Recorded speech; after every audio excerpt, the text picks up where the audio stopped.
The inheritance papers lay scattered across my dining room table. Worthless now. Not just worthless, but cruelly empty, like someone had drained every drop of hope from my future. My coffee grew cold as I stared at the bank statement, showing a balance of exactly $0 where my grandfather's $75,000 bequest should have been. The space in my account looked bigger somehow, emptier, like it was mocking all my careful plans that had just evaporated. Before we jump back in, tell us where you're tuning in from, and if this story touches you, make sure you're subscribed, because tomorrow, I've saved something extra special for you. I fumbled for my phone with trembling hands, already dialing my brother when his text appeared. Used that inheritance money for my business expansion. You'll thank me later when I pay you back double. Be grateful I'm investing it wisely. The screen blurred as I blinked rapidly, my throat closing like someone had their hands around it. 8 years of caring for Grandpa James through his illness, of driving him to appointments, of reading to him when his eyesight failed, of being there while my brother Chase was too busy, building his entrepreneur empire. All of that dedication, all of that love, and Grandpa had remembered me in his will, had given me a chance at financial stability for the first time in my life. And now Chase had somehow accessed it all, without my permission, for his latest can't-miss business venture. I dragged myself to the kitchen, mechanically making another coffee I wouldn't drink, my hands shaking so badly I spilled water across the counter. My name is Ellie. I'm 29 and drowning in student loan debt from the nursing degree I earned while taking care of Grandpa. This is the story of how I reclaimed what was rightfully mine, while watching my brother's carefully constructed facade crumble. I'd always been the family caretaker, reliable, steady, invisible. While my brother Chase posted business conference selfies from New York and London, I administered Grandpa's medications, cooked his meals, and held his hand through the long nights when pain kept him awake. I worked part-time at the local hospital, studied when I could, and put my own life on indefinite pause. Every decision I made centered around Grandpa and his care. Even when I came home exhausted from a night shift, I'd still sit with him for breakfast, listening to his stories about growing up during the Depression, about meeting Grandma at a dance hall in 1952, about the family cabin in the mountains he'd built with his own hands decades ago. My parents had passed away in a car accident when I was 19, and Chase was 24. After the funeral, Chase had immediately moved across the country for a once-in-a-lifetime opportunity, leaving me to care for our aging grandfather. "I'll send money," he promised. The checks had stopped coming after 3 months. "Look at Chase," Grandpa would say sometimes, scrolling through photos of my brother's business ventures on social media. "He reminds me so much of your father, always chasing the next big thing." What Grandpa didn't see were the frantic late-night calls from Chase asking for small loans that were never repaid, or the way he'd conveniently be in meetings whenever Grandpa had a health crisis. I never complained. Grandpa loved Chase, and I wouldn't tarnish that relationship. But when Grandpa passed away peacefully in his sleep 4 months ago, I'd been surprised and deeply touched to learn he'd left me $75,000, enough to finally pay off my student loans and perhaps make a down payment on a small home of my own. Chase had received Grandpa's vintage car collection, which he'd promptly sold for nearly $200,000. I thought it was fair. Chase got the flashier inheritance, while I received what I needed most, freedom from debt. But discovering that Chase had somehow accessed and emptied my inheritance account crossed a line I didn't know existed until that moment at my dining room table. I called my brother, the sound of my heartbeat drowning out the ring. I'd saved his number only for emergencies or the occasional holiday text. "Chase, what happened to my inheritance?" My voice sounded foreign, like it belonged to someone else. A pause. "Oh, that. I had to move quickly on this commercial property downtown. It's going to triple in value by next year."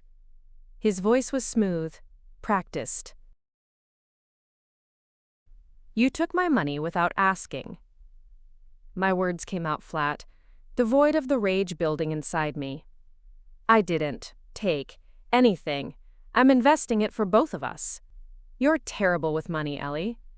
Always have been." His tone shifted to the condescending one he'd perfected over the years. "You should be thanking me." That money would have been gone in a month if I'd left it to you." "It was mine," I whispered. "Grandpa left it to me. And he left me as executor. So technically I'm just managing the estate assets until everything's finalized." He sighed dramatically. "Look, I've got another call. We'll talk about this when my deal closes." I ended the call and stared at the empty bank statement, the universe suddenly crystallizing around me. The weight of my student loans pressed against my chest as I stood there, rain beginning to fall outside my apartment window. The inheritance I'd counted on now vanished into my brother's latest scheme. He thought I would beg. He thought I would wait patiently for him to pay me back. He didn't know he had just lit the match. Preparing and narrating this story took us a lot of time, so if you are enjoying it, subscribe to our channel. It means a lot to us. Now back to the story. That night, while sleep eluded me, I pulled out the folder labeled Grandpa's Affairs from my desk drawer. It wasn't filled with revenge fantasies. It was filled with practical matters: medical bills I'd paid, insurance claims I'd filed, correspondence with the estate attorney, and, most importantly, a business card from Mr. Harrington, Grandpa's longtime lawyer. I'd only met him briefly at the will reading, where Chase had dominated the conversation, assuring the elderly attorney that he would handle everything as executor. I'd been too grief-stricken to question why Chase, who had barely visited Grandpa in his final years, had been named executor instead of me. I stared at the business card, turning it over in my fingers. Dawn was breaking when I finally made my decision. I didn't need a dramatic confrontation. I needed facts. And Mr. Harrington would have them. I called the law office the moment they opened. "Mr. Harrington's office." A friendly voice answered. "This is Ellie Richardson, James Richardson's granddaughter." I explained, "I need to speak with Mr. Harrington regarding my grandfather's will." "Oh, Ms. Richardson. Mr. Harrington has been trying to reach you for weeks. Your brother told us you were traveling abroad and difficult to contact. Can you come in today?" My blood ran cold. Chase had been intercepting communications from the lawyer? "I'll be there in an hour," I said, already reaching for my car keys. Mr. Harrington was older than I remembered, with kind eyes behind wire-rimmed glasses, and an office that smelled of leather-bound books and peppermint tea.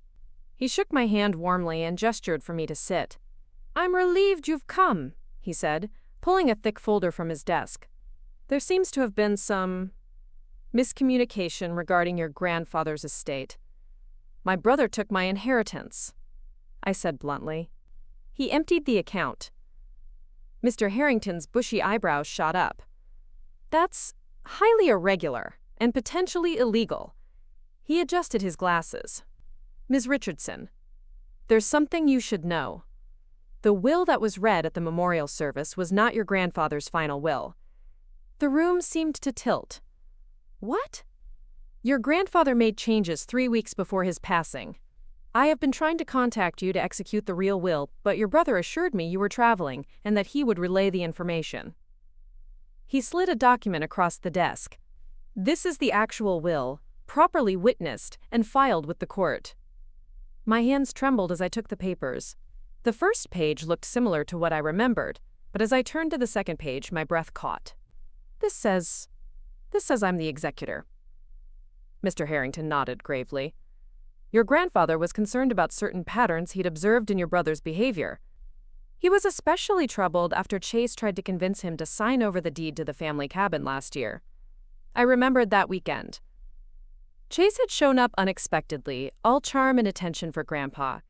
He'd left in a huff when Grandpa refused to sign some papers he'd brought. I'd assumed it was some business matter. "The cabin?" I whispered. "Your grandfather left it to you, along with a sum of $150,000, not the $75,000 your brother reported." Mr. Harrington's voice hardened.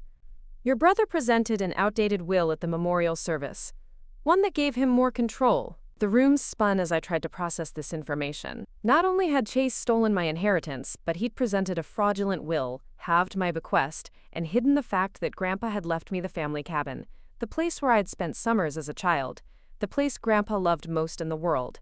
"What can I do?" I asked, my voice steadier than I felt. "As the rightful executor, quite a lot."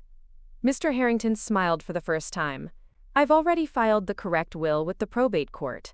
Your brother's actions constitute fraud and theft. We can pursue criminal charges or…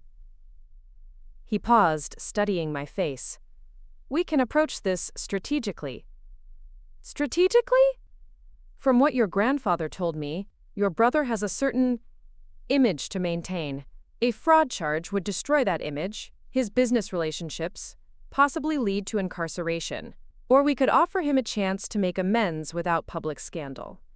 I thought about Chase, about his desperate need to appear successful, about the house of cards he'd built. I don't want revenge, I said slowly. I want what's rightfully mine. Mr. Harrington nodded. Then let's proceed carefully. First, we freeze all estate assets immediately. Then we invite your brother to a meeting. Here, tomorrow. I left the law office with a strange lightness in my chest. For the first time in years, someone was fighting alongside me, instead of against me. Mr. Harrington had immediately filed emergency orders to freeze the estate accounts, and had his assistant begin the process of transferring executorship to me. That night, I drove to the family cabin, a place I hadn't visited since before Grandpa got sick. Located 2 hours outside the city, nestled among pine trees with a view of the lake, it was exactly as I remembered, rustic, peaceful, built with love. I used the spare key Grandpa had always kept hidden under a particular rock by the porch steps. Inside, dust covers protected the furniture, but otherwise, it was untouched. Grandpa's fishing rod still hung on the wall. His collection of paperback westerns still filled the bookshelf. The quilt Grandma had made still draped over the back of his favorite chair. I ran my fingers over the rough-hewn kitchen table where we'd played countless card games, where Grandpa had taught me to play poker using buttons for chips. I remembered how he'd winked when he caught Chase hiding cards in his sleeve, not angry but disappointed. "Character is what you do when no one's watching, kids," he'd said. Chase had rolled his eyes. I'd taken the words to heart. I slept that night in the cabin's small bedroom, wrapped in Grandpa's old flannel robe that still hung on the back of the door. In the morning, I gathered a few personal items of Grandpa's, his favorite coffee mug, a photo of him and Grandma on their wedding day, the pocket watch he'd carried every day of his adult life. Then I drove back to the city for the meeting with my brother, stopping at my apartment only long enough to change into my most professional outfit, a navy blazer, white blouse, and tailored pants I normally reserved for job interviews. I wanted to look composed, in control, not like the little sister Chase had always dismissed. The law office was intimidating with its wood paneling and hushed atmosphere. Mr. Harrington met me in the lobby, briefing me quickly. "Your brother is already here. He seems agitated." I took a deep breath. "I'm ready." Chase was pacing in the conference room, his designer suit impeccable as always, his expression thunderous. "What the hell is this about?" he demanded when I walked in. "I've got investors waiting." He stopped short when Mr. Harrington followed me in. "Mr. Harrington, why are you here? I told you I'd handle the estate matters." "Please sit down, Mr. Richardson," the lawyer said calmly, gesturing to the chairs. "We have serious matters to discuss." Chase's eyes darted between us, calculation visible in his expression.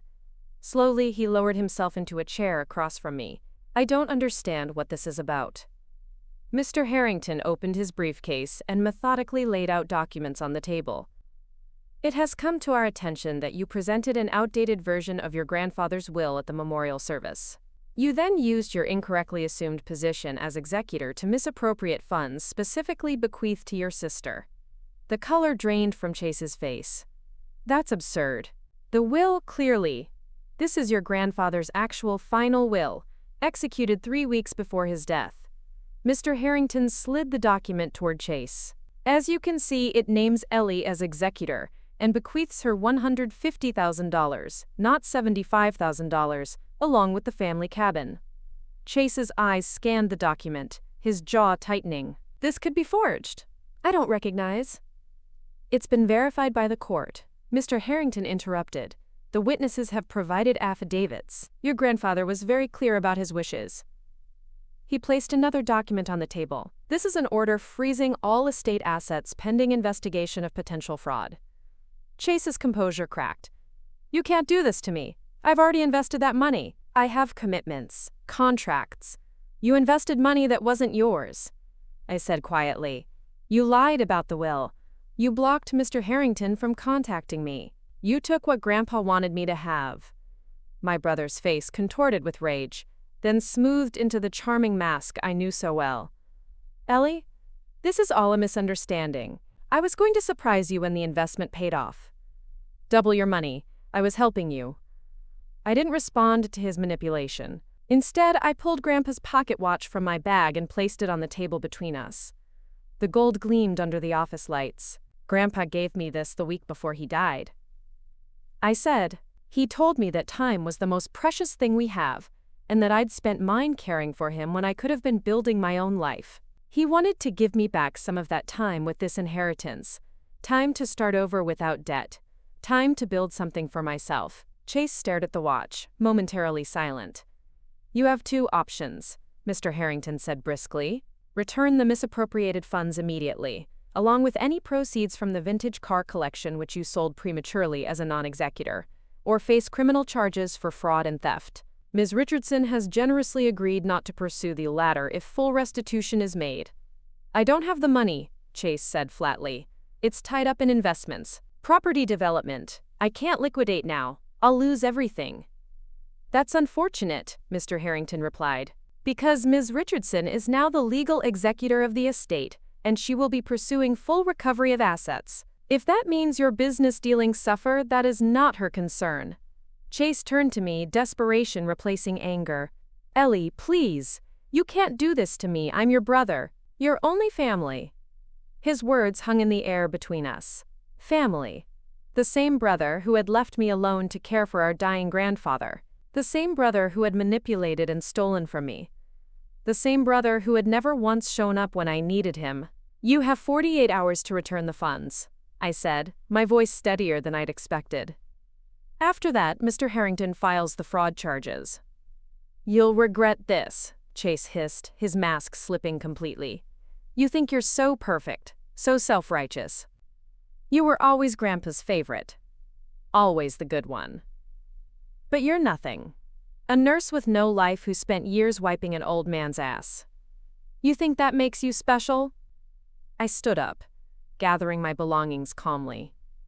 No, Chase. What makes me special is that I did it out of love, not for what I could get. I picked up the pocket watch and tucked it carefully back into my bag. 48 hours. Not a minute more. As I walked out of the conference room, I heard Chase's angry voice behind me, threatening lawsuits, promising retribution. But for the first time in my life, I wasn't intimidated by my brother's bluster. I had truth on my side. I had Grandpa's real wishes documented and filed. And most importantly, I had finally found my voice. In the lobby, Mr. Harrington caught up with me. Are you all right? He asked gently. I nodded, surprised to find I actually was. What happens now? Now we wait. But I should warn you, people like your brother rarely go quietly. Be prepared for him to fight. I'm not afraid anymore, I said, and meant it. As I drove back to my apartment, my phone buzzed with text after text from Chase, alternating between threats and pleas, accusations and promises. I silenced the notifications. He'd had years to be my brother. Now he was just someone who owed me money. That evening, I returned to the cabin with takeout and a bottle of Grandpa's favorite whiskey. I sat on the porch swing as the sun set over the lake, pouring a small measure into Grandpa's mug. I wish you were here, I said to the empty chair beside me. But I think you knew this might happen. You tried to protect me, even at the end. The wind rustled through the pines, and somewhere in the distance, a loon called across the water. For the first time since Grandpa died, I felt his presence, not in grief, but in peace. He had given me not just financial security, but a home, a place that was mine alone. My phone rang, not Chase this time, but Mr. Harrington. Ms. Richardson, he said when I answered. I thought you should know. Your brother just came to my office. He signed the restitution agreement. I nearly dropped the phone. What? Why would he give in so quickly? Quote, it seems one of his investors got wind of potential fraud charges and pulled funding for his development project. The dominoes started falling rather rapidly after that. There was a hint of satisfaction in the lawyer's voice. He's agreed to return the full $150,000, plus interest, and acknowledge your ownership of the cabin. In exchange, we don't pursue criminal charges. I sat in stunned silence, watching the last rays of sunlight glitter on the lake. There's one more thing, Mr. Harrington continued. In my final meeting with your grandfather, he gave me a letter to give to you. I was to deliver it only after the estate matters were settled. I can mail it to you, or I'll come pick it up tomorrow, I said quickly. That night, I slept more soundly than I had in years, lulled by the familiar creaks of the cabin and the distant sound of water lapping at the shore. In the morning, I drove back to the city, straight to Mr. Harrington's office. The letter was in a simple white envelope, my name written in Grandpa's shaky handwriting. I waited until I was alone in my car to open it. My dearest Ellie, it began. If you're reading this, then two things have happened. I've gone to join your grandmother, and you've discovered the truth about the will. I'm sorry for any pain this might have caused you, but I needed to be sure that what I built would go to the person who truly deserves it. Tears blurred my vision as I continued reading. I watched you put your life on hold to care for me. I saw your kindness, your strength, your integrity. I also saw your brother's true character emerge over the years. I tried to guide him, to teach him what matters. But some lessons can only be learned the hard way. I wiped my eyes to read the next part. The cabin is yours because you already understand what it represents. Not property or investment, but home, family, roots. The money is yours because you've earned it through years of selfless love. But the most valuable thing I can leave you is freedom. Freedom from debt, from obligation, from the shadow of your brother's manipulation. The final paragraph made my heart swell. You are stronger than you know, Ellie. You were never invisible to me. I saw you clearly, always. Now it's time for you to see yourself that way too. Build a life that makes you happy. The foundation is there, solid, true, and entirely yours. All my love, Grandpa. I folded the letter carefully and placed it in my purse next to the pocket watch. Then I started my car and headed back toward the cabin, toward home. My brother had betrayed me by stealing what was rightfully mine, but in doing so he had inadvertently set me free. Free from his influence, from my own self-doubt, from the patterns of our dysfunctional relationship. As I drove through the pine forest, the cabin appearing in the distance, I realized that the inheritance Grandpa had truly left me wasn't the money or even the property. It was the knowledge that I was enough, that I had always been enough, and that was something no one could ever take away from me again. The cabin became my sanctuary over the next few weeks. I spent every weekend there, scrubbing away years of dust, replacing worn floorboards, and slowly bringing it back to life. Each night I'd sit on the porch with Grandpa's fishing journal open on my lap, reading his notes about which spots on the lake yielded the best catch, when the trout were biting, how the weather affected the fish. I'd found the journal tucked inside his tackle box, its pages worn soft from years of handling. It wasn't just fishing tips.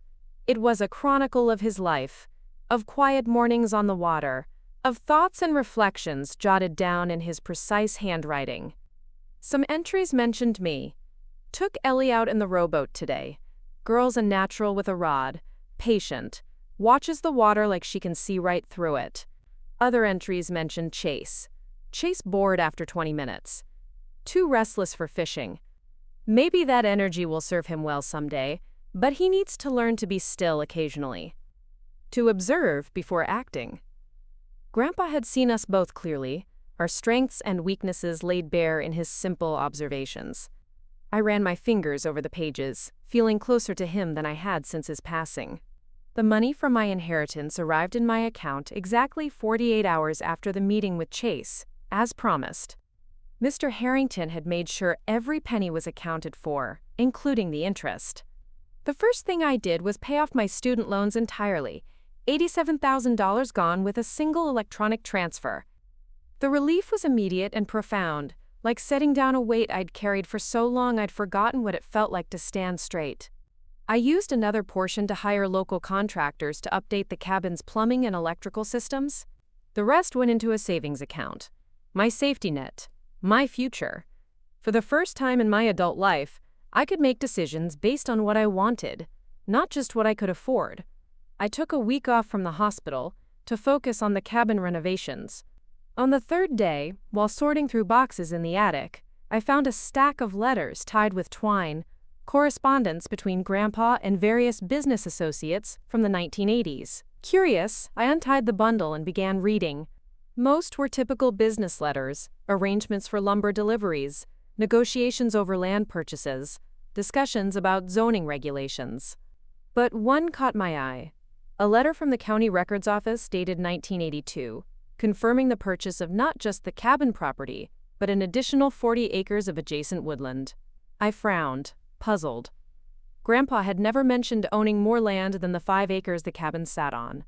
I dug deeper into the box, finding property tax statements that indeed showed a larger parcel than I'd realized. According to these documents, the Richardson property extended all the way to the ridgeline to the east and down to the old logging road to the south, prime lakefront land that had to be worth a small fortune in today's market. My hands trembled slightly as I gathered the papers. Was it possible Grandpa owned more land than he'd let on? Land that should now belong to me as his heir? I called Mr. Harrington immediately. "It's not unusual for older people to forget about assets," he said after I explained my discovery. Or perhaps he didn't mention it because he always thought of it as one property. Let me check the county records and get back to you. 3 days later, Mr. Harrington confirmed what the old papers had suggested. Grandpa owned not just the cabin and 5 acres, but an additional 40 acres of prime lakefront property. "It appears this land was omitted from the estate inventory," he explained. "Your brother, as the initial executor, should have identified all assets. Either he was unaware of this additional property or he deliberately concealed it." I finished. The thought made my stomach clench. Would Chase have hidden this valuable asset, planning to somehow claim it for himself later? "I'll file the updated estate inventory immediately," Mr. Harrington assured me. "As the rightful executor and heir, the land is unquestionably yours." I thanked him and hung up, my mind racing. 40 additional acres of lakefront property in this area could be worth millions, especially with the recent development boom. Several luxury resorts had sprung up around the lake in the past decade, and undeveloped waterfront land was increasingly rare. The next morning, I hiked through my newly discovered property, following the boundaries described in the old documents. The land was beautiful, old-growth forest sloping gently down to nearly half a mile of pristine shoreline. No wonder Grandpa had purchased it. He'd always been a man who valued natural beauty over material possessions. As I stood on a rocky outcropping overlooking the lake, I noticed something strange in the distance. Surveyor stakes with bright orange ribbons marking a grid pattern through part of what should be my property. Fresh tire tracks cut through the underbrush, leading toward the road. Someone was planning something on my land, and I had a sinking feeling I knew exactly who. I took photos of the survey stakes with my phone, careful to document their locations, then followed the tire tracks back to the road. They led to a locked gate I'd never noticed before, newly installed with a no trespassing sign, bearing the logo of Richardson Luxury Developments. My brother's company. I called Mr. Harrington from my car, forwarding him the photos as we spoke. "This is concerning," he said after a pause. "It appears your brother may have been planning to develop this land without acknowledging your ownership. Can he do that? Legally?" "No, but if he thought no one knew about the additional acreage, he might have believed he could get away with it. Property fraud happens more often than people realize, especially with inherited land." Mr. Harrington's voice hardened. "I'll contact the county immediately to ensure the property is properly recorded in your name. In the meantime, you might want to post your own signage establishing ownership." The next day I purchased private property signs and spent the afternoon placing them along the boundaries of my land, including several near the new gate with the Richardson Luxury Developments logo. I was hammering the last sign into place when a black SUV pulled up beside my car. Chase stepped out. dressed in a tailored suit that looked ridiculously out of place among the pine needles and dirt. "What do you think you're doing?" he demanded, gesturing at the signs. "Marking my property?" I replied calmly, though my heart hammered in my chest. "The 40 acres Grandpa owned that you somehow forgot to mention." His expression flickered. Surprise, then calculation, then a smooth recovery. "This land is tied up in a development deal, Ellie. I've already got investors and preliminary approvals. You can't develop land you don't own, Chase. Grandpa left it to me, along with everything else you tried to hide." He stepped closer, lowering his voice. "Be reasonable. This land is worth millions as a development. What are you going to do with it? Birdwatch? Play forest ranger? I'm offering you a chance to be part of something big." "It's not yours to offer," I said, standing my ground. "And I'm not interested in turning Grandpa's forest into condos." Chase's charming mask slipped, revealing the cold anger beneath. "You think you've won because you got your little inheritance back. This is different. I've got contracts, commitments, people who won't take kindly to being disappointed." "That sounds like a you problem," I replied, surprised by my own steadiness. "Maybe you shouldn't have made promises about land you don't own." "I earned this deal," he exploded. "I've spent months setting it up. Grandpa would have wanted this land developed. It's worth 10 times more that way than sitting empty." I shook my head. "Grandpa bought this land to protect it, not develop it. He loved this lake, this forest. He'd never have wanted it bulldozed for profit." "You don't know what he would have wanted. You saw what you wanted to see. Poor, noble Grandpa who just wanted to fish and tell stories. He was a businessman before he retired, Ellie. A developer himself back in the day. Where do you think his money came from? Building cabins just like the ones I'm planning?" I paused, taken aback. It was true that Grandpa had been in construction and real estate before retiring. I'd never thought much about it, focused instead on the gentleman who taught me to fish and play poker. Had I idealized him? Seen only what I wanted to see? Chase, sensing my hesitation, pressed his advantage. "Let me develop half the property. 10 luxury cabins, minimally invasive to the landscape. You keep the rest as nature preserve if that's what you want. We both win." For a moment I wavered. Was I being unreasonable? Clinging to some romanticized view of what Grandpa would have wanted? The development could bring jobs to the area, and if done sensitively. Then I remembered Grandpa's fishing journal, the entry from 1984. "Turned down an offer to sell the back 40 today. Developer wants to build vacation homes. Good money, but some things are worth more than a quick profit. Bought this land to keep it wild, and wild it will stay as long as I have anything to say about it." I straightened my shoulders. "No deal, Chase. The answer is no." His face darkened. "You'll regret this. I've got investors who won't take no for an answer. Powerful people." "Are you threatening me?" "I'm warning you. This isn't over." He turned and stalked back to his SUV, gravel spraying as he accelerated away. I stood there among the pines, shaking slightly but determined. Chase's threats weren't empty. He had always been ruthless in business, willing to cut corners and bend rules to get what he wanted. But this time, he was fighting on my territory. I drove straight to the county recorder's office and filed for a restraining order, preventing any development activity on the property pending resolution of the ownership question. Then I called Mr. Harrington to brief him on my encounter with Chase. "You did exactly right," he assured me. "I've expedited the process to record the property in your name. Your brother has no legal standing here, but that doesn't mean he won't try something underhanded." "What should I do?" "Document everything. Install cameras at access points if possible. And consider what you actually want to do with the land long term." That question stayed with me as I drove back to the cabin. What did I want to do with 40 acres of pristine forest and shoreline? Chase was right about one thing. Developed, it would be worth millions. But money wasn't everything. Hadn't I just learned that lesson?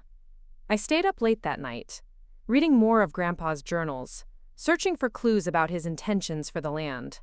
In an entry from 1995, I found something interesting. Met with the Conservation Trust today about a potential easement on the back 40.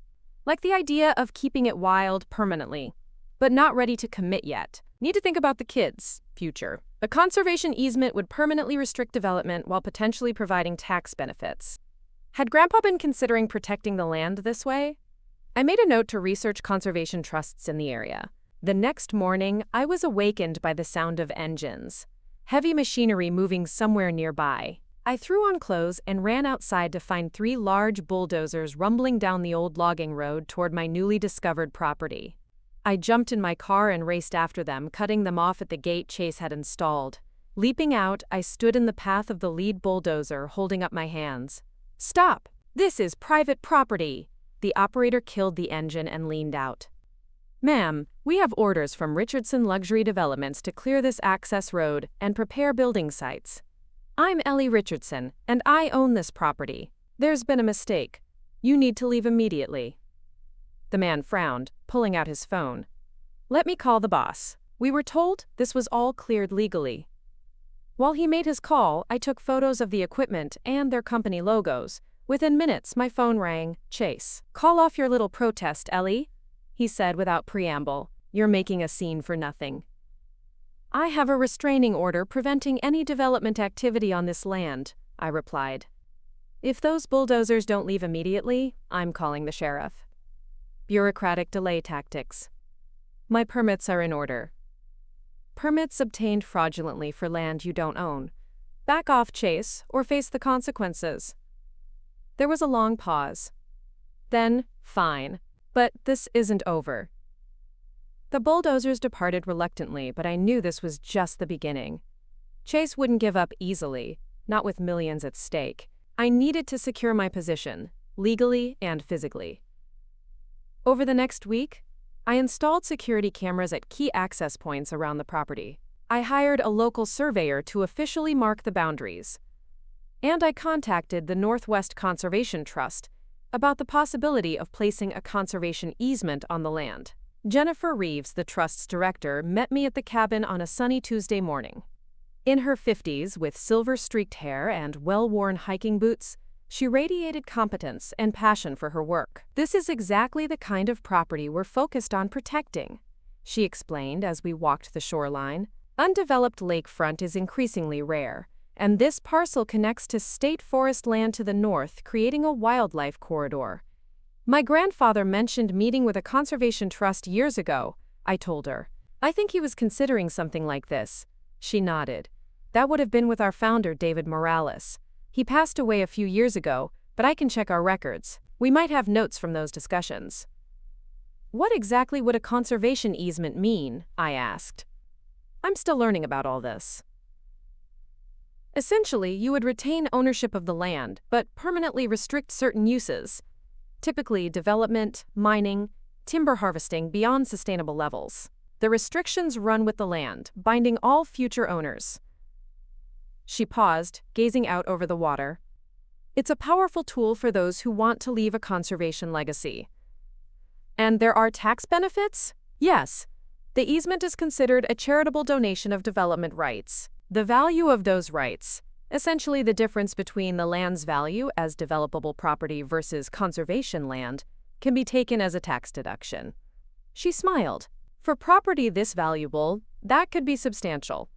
We spent the next 2 hours walking the property, Jennifer pointing out particularly significant ecological features. A wetland area teeming with birds, old-growth trees that must have been standing when Grandpa was a boy, a rocky outcropping where eagles nested. "Your grandfather chose well," she said as we returned to the cabin. "This land is special." "I think he knew that," I replied. "I'm just beginning to understand how special." After Jennifer left, promising to send formal information about the easement process, I sat on the porch swing with Grandpa's journal, reading entries from across the decades. The picture that emerged was of a man who had indeed been a successful businessman, but one who had grown increasingly committed to conservation as he aged.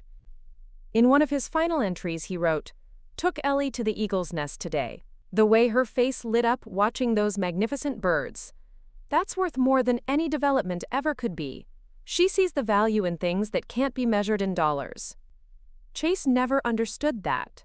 Tears pricked my eyes as I realized Grandpa had seen clearly what I was only now understanding, that he had entrusted this land to me because he believed I would protect it as he had. My phone rang, interrupting my thoughts. An unknown number. "Ms. Richardson?" a male voice asked when I answered.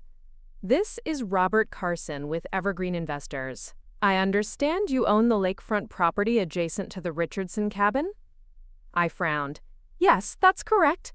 How did you get this number?" "Your brother provided it. He suggested you might be interested in selling. We're prepared to make a very generous offer. $15 million for the full 40 acres. My breath caught. $15 million. More money than I could imagine. Enough to never work again if I chose not to. "Mr. Carson," I said carefully, "my brother doesn't speak for me. The property isn't for sale.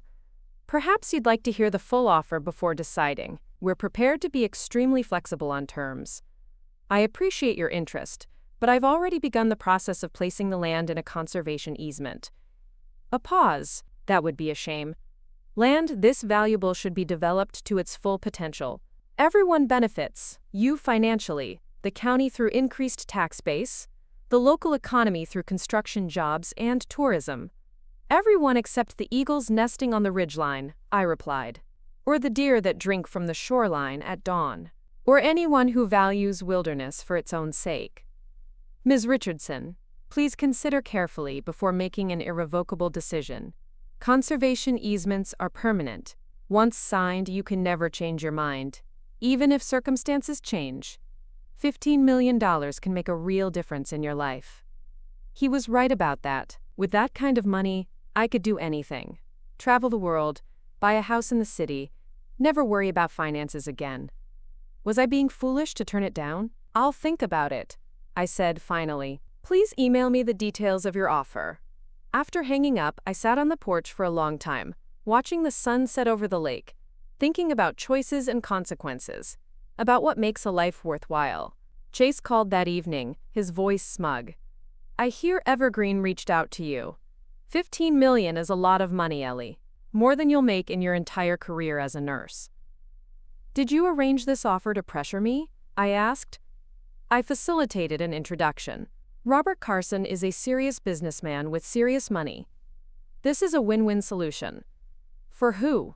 You get your development, Carson gets his investment property, and I get money I didn't earn for selling something precious.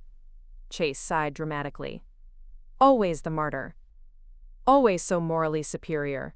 It's just land, Ellie. Trees and dirt. They'll build beautiful homes that families will enjoy for generations. Or I can protect it exactly as it is, and countless wild creatures will have a home for generations. You sound exactly like Grandpa in his sentimental phase. Chase scoffed. He was practical before he got old and soft. Used to develop property all over the county. People change, Chase. They grow, they learn, they see things differently. Grandpa came to value this land for more than its development potential. That's why he protected it all those years. That's why he left it to me. Fine. Play forest ranger if that makes you happy. But don't come crying to me when you're still working night shifts at 60 because you threw away $15 million on principle. I laughed softly. I won't. After we hung up, I walked down to the shoreline in the gathering dusk. Fireflies were beginning to rise from the tall grasses along the water's edge, their tiny lights blinking on and off like earthbound stars. An owl called from somewhere deep in the forest. The air smelled of pine and lake water. This was Grandpa's legacy. Not just to me, but to the land itself, to the creatures that called it home, to the future. Could I really put a price tag on that? The next morning, I called Jennifer Reeves at the Northwest Conservation Trust. "I'd like to move forward with the conservation easement," I said. "I want to protect this land permanently."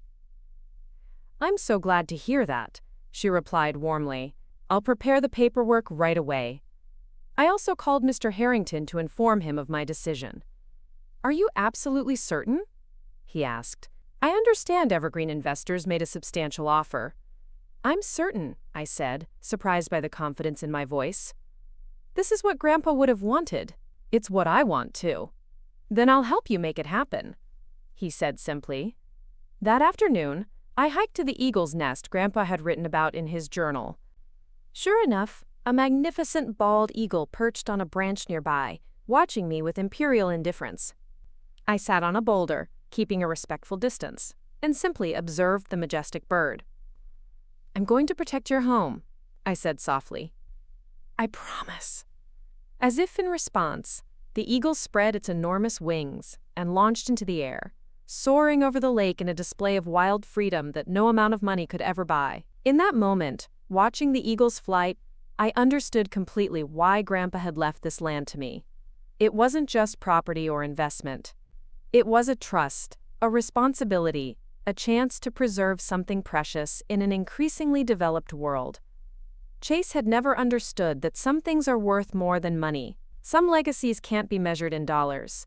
Some inheritances are about values, not value.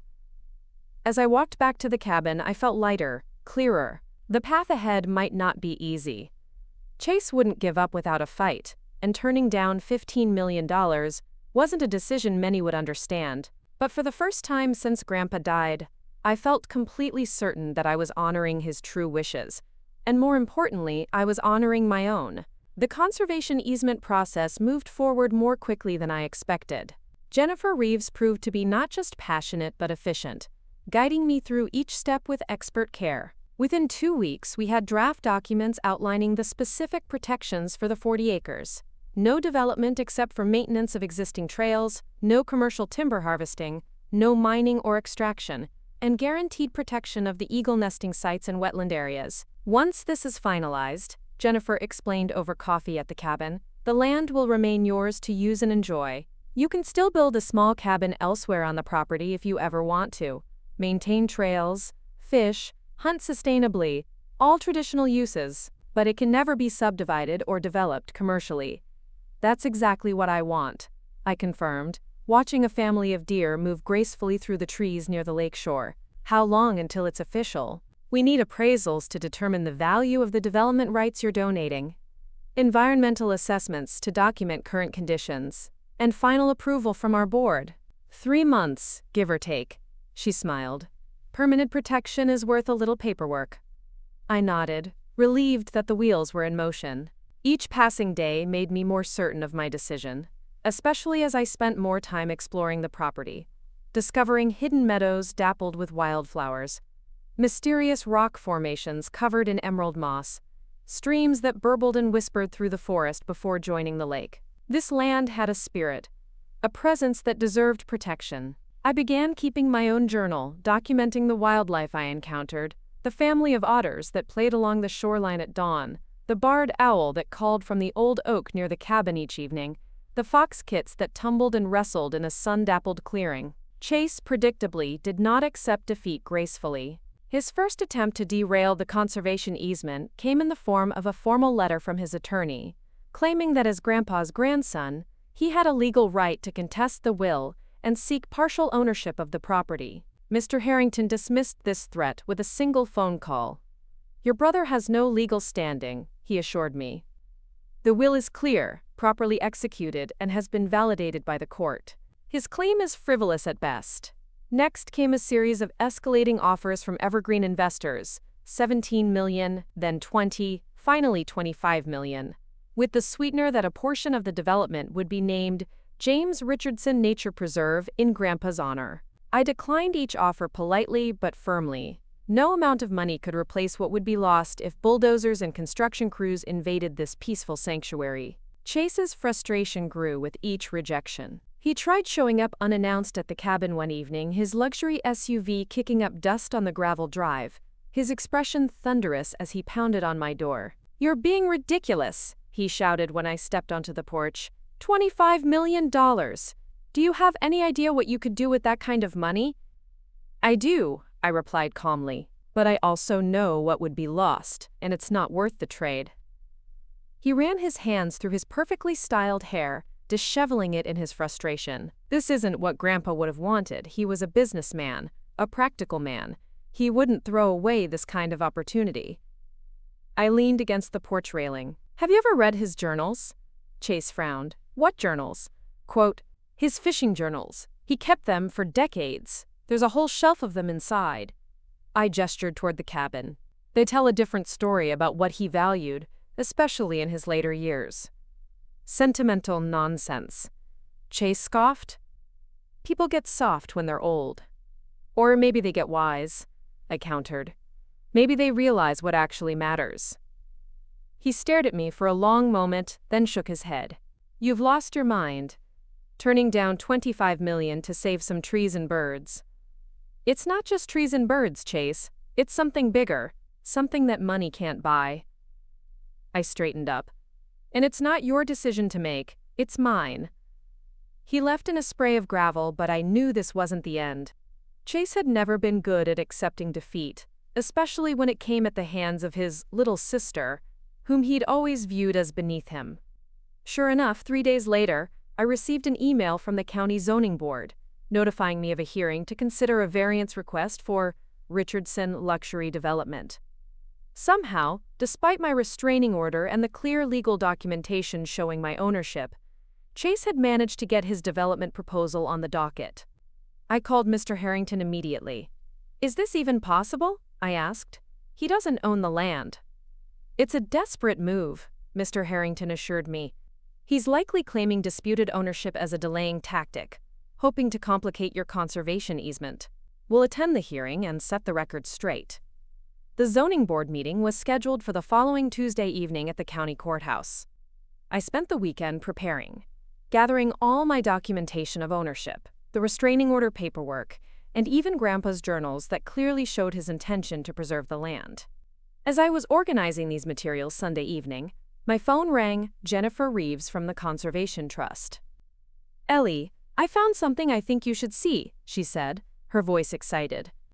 I was going through our archive of past projects and discovered we have a file on your grandfather from 1995. He did more than just meet with our founder about a potential easement. He actually started the process. My heart quickened.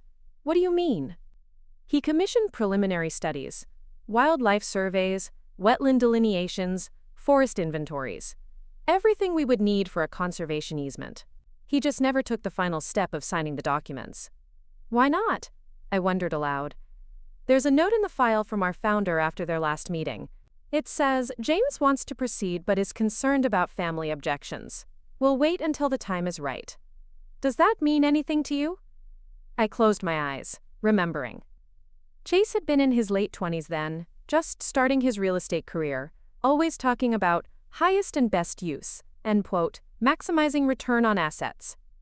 He must have objected strenuously to Grandpa's conservation plans. Yes, I said softly, it means a lot. There's more, Jennifer continued.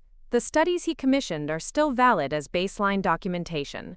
We can use them for your easement, which could speed up the process significantly. That's wonderful news, I said, my voice thick with emotion. It's like he's helping me even now. I thought you'd feel that way. I'll bring everything to the zoning board meeting on Tuesday. This documentation proves your grandfather's long-term conservation intent for the property. The night before the zoning board meeting, I couldn't sleep. I sat on the cabin porch until dawn, watching the mist rise off the lake, listening to the forest wake up around me. This land had become part of me now, its rhythms and moods as familiar as my own heartbeat. I thought about Grandpa, about how he must have sat in this same spot, wrestling with the same decision I now faced, weighing preservation against profit, long-term vision against short-term gain. He hadn't completed the conservation easement in his lifetime, perhaps hoping to avoid conflict with Chase, perhaps waiting for the right moment that never came.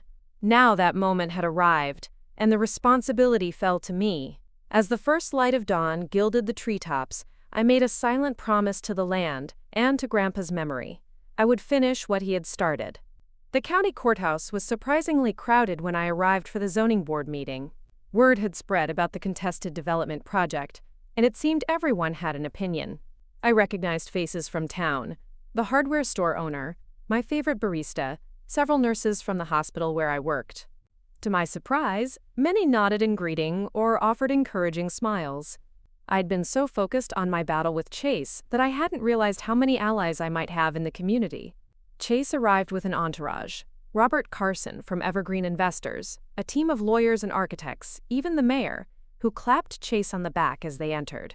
They exuded confidence and corporate power in their expensive suits and leather portfolios. I wore simple black pants and a blue blouse, my only professional outfit, but I had Mr. Harrington beside me, Jennifer Reeves with her conservation documentation, and most importantly, the truth on my side. The meeting began with Chase's presentation. His architects displayed impressive renderings of luxury cabins nestled among the trees, a tasteful clubhouse overlooking the lake, nature trails winding through preserved sections of forest. Richardson Luxury Retreats will be the most environmentally sensitive development in the county, Chase declared smoothly. We're preserving 70% of the tree canopy, maintaining wildlife corridors, and creating a model of sustainable luxury that will bring significant tax revenue and jobs to our community. The renderings were beautiful, I had to admit. If I didn't know what would be lost, the untouched shoreline, the eagle nests, the pristine forest, I might have been convinced. Robert Carson followed with a presentation on economic benefits, property tax increases, construction jobs, tourism dollars, support for local businesses. The mayor nodded enthusiastically throughout. Finally, Chase addressed the ownership question directly. While my sister has inherited the cabin property, there is significant ambiguity regarding the additional acreage. Quote, he claimed. My grandfather discussed dividing this land between his grandchildren on multiple occasions. We're asking the board to allow our development to proceed while these ownership questions are resolved in court. It was a clever approach. Create enough doubt to delay, knowing that once development began, it would be nearly impossible to stop. When my turn came, I took a deep breath and approached the podium. The room fell silent. My name is Ellie Richardson, I began. I am the legal owner of the property in question, as confirmed by my grandfather's will and the county records. I placed my documentation on the table. There is no ambiguity about ownership. My brother is attempting to develop land that isn't his. I described the restraining order, the fraudulent will Chase had initially presented, and his persistent attempts to circumvent my clear legal rights to the property. Then I changed direction. But this isn't just about legal ownership. It's about honoring my grandfather's vision for this land. I gestured to Jennifer, who distributed copies of the conservation studies Grandpa had commissioned in 1995. My grandfather began the process of placing this land in a conservation easement nearly 30 years ago. He recognized its ecological value and wanted to protect it for future generations. Murmurs rippled through the audience as people examined the documents. I've walked every acre of this property, I continued. I've seen the eagles nesting on the ridgeline, the otters playing along the shore, the ancient trees that have stood watch over this lake for centuries. Once this ecosystem is fragmented by development, it can never be fully restored. I looked directly at the board members. My grandfather entrusted this land to me because he knew I would protect it as he intended. I'm not here asking for a zoning variance or special treatment. I'm simply asking you to respect my legal right to determine the future of my own property, a future that preserves it for all of us, forever. The board chairman, an older woman with silver hair and keen eyes, studied the documents before her. These conservation studies commissioned by James Richardson certainly suggest a long-term preservation intent. Quote, she acknowledged. Mr. Richardson, she turned to Chase, do you have any documentation of your grandfather's supposed desire to divide this property or develop it commercially? Chase shifted uncomfortably. Nothing written, no, but in numerous conversations. Hearsay, Mr. Harrington interjected smoothly. Miss Richardson has provided written evidence of her grandfather's conservation intent, legal documentation of her ownership, and a restraining order preventing development activity on the property. Mr. Richardson has provided speculation and hearsay. The chairman nodded. I think the ownership question is quite clear. This board cannot grant a variance for development on property that the applicant does not own and where the legal owner actively opposes such development. Chase's face darkened with anger. This is a travesty, he declared. You're allowing valuable tax base to be locked away forever because of some sentimental nonsense about eagles. An unexpected voice spoke up from the audience. Those eagles have nested on that ridgeline for 40 years. It was Harold Jenkins, the elderly owner of the local hardware store. James Richardson used to come into my shop and talk about them all the time. How proud he was to be their guardian. He wouldn't want luxury cabins up there. No, sir. Others chimed in, memories of Grandpa turning down previous development offers, his passionate advocacy for the lake's water quality, his quiet pride in maintaining the wild character of his land.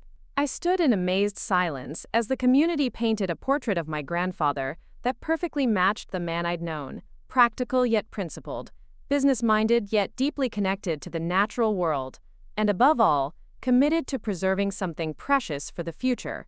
The zoning board voted unanimously to deny Chase's variance request, citing clear evidence of my legal ownership and the inappropriate nature of considering development on property where the owner was actively pursuing conservation protection. As the meeting adjourned, community members approached to shake my hand, share memories of Grandpa, or simply thank me for protecting the land. Even the mayor, separating himself from Chase's group, came over. "Your grandfather was a good man," he said quietly. "Stubborn as hell, but good. I think he'd be proud of you today." Chase pushed through the crowd, his face flushed with anger. "This isn't over, Ellie. I'll appeal. I'll take it to court. Enough, Chase." My voice was quiet but firm. "You've lost. The land is mine, legally and morally. Grandpa wanted it protected, and that's what's going to happen." "You think you're so righteous?" he spat. "So perfect, the golden grandchild who could do no wrong." "I'm not perfect," I replied calmly.